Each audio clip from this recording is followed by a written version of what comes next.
What's up mga ka-sports? Panibagong vlog naman po tayo.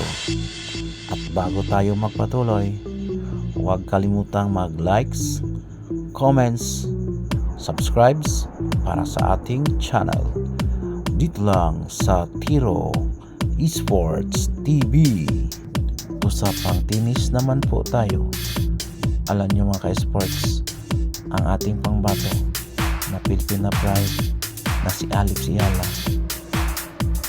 ay naglaro sa Jinsan China Tennis Open. Si Alex ay umabot ng semifinal match. Ang kanyang nakalaban ay pangbato ng New Zealand na si Lolosan.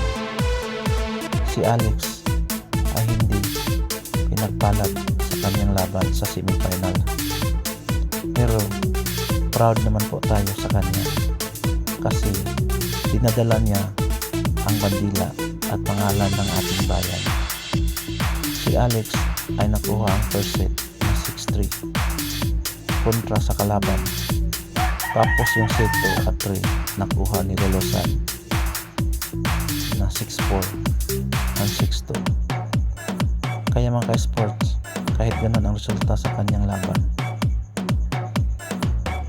malaki pa rin ang ating pasasalamat ni Alex kasi ginagawa niya ang lahat para makilala ng ating bayan sa larangan ng tennis. At saka mga ka-sports, mahusay din si Alex sa laban, kaya lang ganun naman talaga ang laro, may nanalo, may natalo.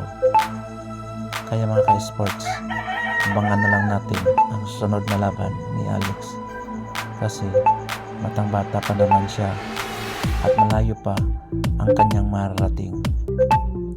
Hanggang dito na lang po. Maraming salamat po.